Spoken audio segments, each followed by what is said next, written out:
পেঁয়াজের উৎপাদন ভাণ্ডার খ্যাত ফরিদপুরের ভাঙায় কৃষকরা পেঁয়াজ রোপণের পর ব্যস্ত সময় পার করছেন। মাঠে মাঠে কৃষকরা বিভিন্ন জাতের রোপণ করা পেঁয়াজ পরিচর্যা করছেন আর স্বপ্ন দেখছেন ভালো ফলনের।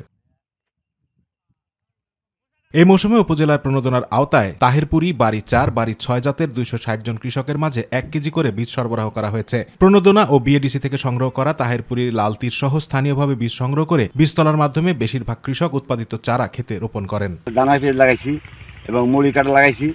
এখন আমাদের মনে করেন এবার ভালো আবাদ হয়েছে চোখে। এবার ভালো হয়, আগামীতে আমি আরো ২-১ বিঘা বাড়াবো, আর না হলে তার বাড়াবো কোনটা। বিএডিসি থেকে আমরা দানা সংগ্রহ করেছি, আর এই সংগ্রহের মাধ্যম দিয়ে কিন্তু আমরা এই দানা রোপণ করছি। এরপর কৃষকরা আগাম জাতের পেঁয়াজ জমি থেকে তুলে বাজারে বিক্রয়ের জন্য নিয়ে যান। পেঁয়াজের বাম্পার ফলন হওয়ায় বেশ খুশি তারা। তবে গেল কয়েকদিনে পেঁয়াজের দাম কমেছে, ফলে বিপাকে কৃষকরা। সার, বীজ ও কৃষি উপকরণ সামগ্রীর ব্যাপক দাম হওয়ায় উৎপাদন খরচ উঠাতে শঙ্কিত চাষিরা। এটা হলো বাড়ি ৪, বাড়ি ১, বাড়ি ৬, আমি ৩টে জমিতে ৩টে ফসল হারাইছি।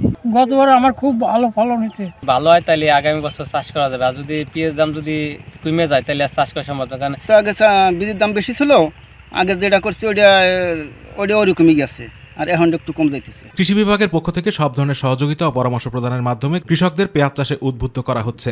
সহকারী কৃষি কর্মকর্তারা তারা কৃষকের পাশে থেকে সবসময় সার্বিক সহযোগিতা করছে। আমরা এবছর ২৬০ জন কৃষককে পেঁয়াজের বীজ এবং সার দিয়েছি। চলতি মৌসুমে মোট ২,৯১৫ হেক্টর জমিতে পেঁয়াজ চাষের লক্ষ্যমাত্রা নির্ধারণ করা হয়েছে।